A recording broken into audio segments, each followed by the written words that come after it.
Porque efectivamente falamos de papás, de mamás que van cos nenos as nenas un día de piscina.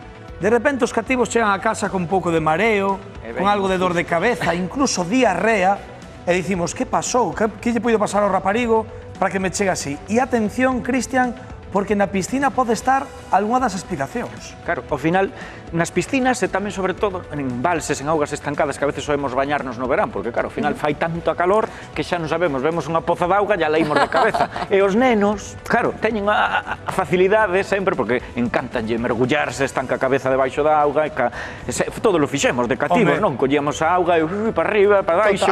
Entón, iso ten moito risco, porque nesa auga pode haber bacterias que, claro, aparentemente non as imos ver, porque son microscópicas, pero que nos poden afectar e producir alteracións gastrointestinais como se estuvésemos inserindo auga que pode estar contaminada, non nestas na cantidade de bacterias, pero que sí, cunha exposición prolongada ou augas que igual están maltratadas, podenos afectar, ou incluso o propio cloro en cantidades por encima dos niveis permitidos, pois podenos por algunha pequeniña diarrea, vómitos ou incluso algo máis. E sobre todo, xa vedes tamén, se vos parece xa seguimos por aquí, porque solo produce afectacións a nivel gastrointestinal.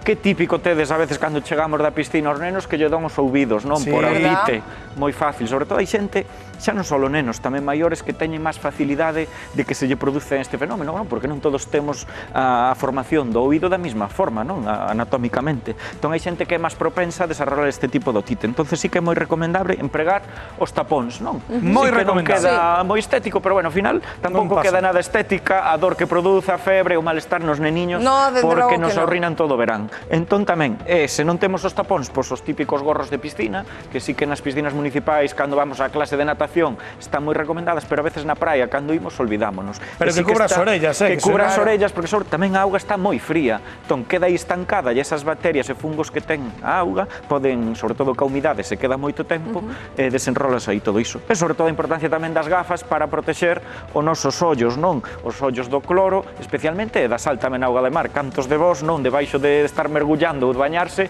e nos pican os ollos todos vermellos. Entonces sempre isto e lavar sempre, cando se nos pican, lavámoslo ben con auga ou con unhas ampoñeras de soro fisiolóxico para que eso ceda canto antes, porque senón, claro, canto máis pique, máis tendemos a rascar e máis pomos eso máis peligroso. Entón, é moi iso. Que máis produce o cloro? Vedes que traemos de todo, xa parezco aquí a teletienda, non? Total. Crema hidratante, o cloro vai secar moito a pel, non vai producir dermatite en persoas que teñen a pel máis delicadiña, sobre todo os nenos, esa pel é como un papeliño. Entonces, sempre, ao chegar á casa da piscina ou incluso ali, ducha, vale, ca auga da villa, ou se mensexa na piscina ou na casa, e despois aplicar unha crema hidratante para ter esa crema ben hidratada e protexida. Perfecto, pois xa vemos aí o gorro, os tapóns e as gafas. Pero aquí hai máis cositas, temos de todo. Que todo da piscina non é nada estético, meu rei, a verdade que queda todo fatal. Fatal, pero hai que protexerse. O que eu quero saber tamén é porque das medusas só nos podemos protexer se as esquivamos na auga, se as vemos, pero imagínate que nos pica unha medusa, que é dolorosísimo. Que temos que facer? Aquí, por sorte, en Galicia, pola temperatura da auga, eso que cada vez xa vemos máis na prensa, as noticias que está subindo polo cambio climático, entonces, bueno, sí que é máis típico do Mediterráneo, pero sí que cada vez se ven algún caso máis de augamares ou medusas que aparecen por aí, que sobre todo temos que detectar, a veces non sei se vos ten pasado paseando por a praia, por a orilla, vedes algún resto de medusa, eso tenos que dar unha sospeita de ollo, que por aquí poden andar. Que pasa? Eso ten como uns tentaculiños, non é? Como unha araña que nos queda e produce na pel como a picadura, como se fora unha queimadura, non? Vai ser moi doloroso, entonces neste caso, nas medusas o que temos que aplicar é frío, nunha primeira instancia, vale? Frío. Sabedes que está corrida a voz a veces de mexar, de oriñar en río, así. Se pode ser directamente. É sempre frío de auga salgada, vale? Non pode ser auga doce, porque senón eso tamén vai propiciar que o veneno corra máis e se disemine máis. O sea que eses detalles, auga salgada, fría. Oiches, Cristian, claro, a mí unha vez picoume unha medusa nunha perna. Pasaron os meses, igual 2 meses, xa tiña curada a picadura da medusa e volveume a reaparecer. Pois iso tamén é curioso, porque quedaría aí un pouco... Sí, quedaría algo, non? E sobre todo, a veces, sabes o que facemos? Que temos atención de como nos pica ca toalla a frotar ou tal. Entón temos que ter moita conta a hora de evitar rascar, porque eso pode fazer que exista unha máis sobreinfección, máis perigoso. Isto que temos aquí contra as medusas moito non serve. Non, eso pasámolo para isto para as medusas non son, señoras e señores. Eso seguro que aquí sabemos moito. Pero, ai, po que nos valen.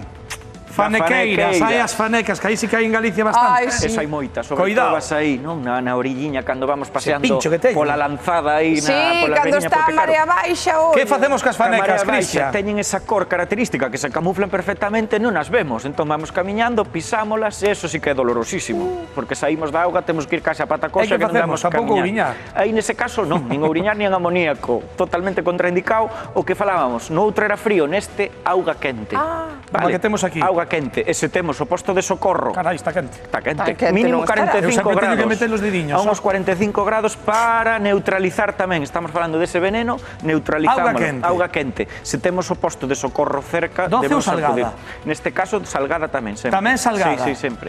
E despois, moi importante, que non o dixemos, de protexernos moi ben cara ás fanecas, non? A fanequeira, sí que eso, e despois, que íbamos decir tampouco, nada do amoníaco que tiñamos antes, que No, tamén está claro. moi corrido ese tema. Entonces eso, para neutralizar sobre todo ese veneno, moi importante. Pois aí están todos os consellos, dende logo en todos os consellos, e ningún deles entra o de ouriñar en riba de ningunha picadura, así que imos xa sacando Falso mito, da cabeza. falso mito. Total. Temos tamén a figura da area, que nos olvidamos a veces que temos quente na praia, Sí. non? Que lle Sí. facemos a veces nos cursos cando lle damos aos neniños nos colexios. A area, a propia area está quente, entón nun primer momento enterramos o pé un pouco en area para tamén nos calma Que calma. esa dor. Pois Mira ti. perfecto, quedamos xa máis que protegidos, Xa estamos Cristian, listos. grazas a ti Nada, este vos. verán, non vai haber nin picaduras de medusa, nin de faneca, nin nada, o que vai haber é orellas ben tapadas con ese gorro fabuloso da piscina. Grazas, Cristian. A Grazas. vos, como sempre. Un Moitas placer. gracias, de verdad. Continuamos, Rocío. Veña. Vou te levar a un sitio maravilloso. Ai, sí. É un dos sitios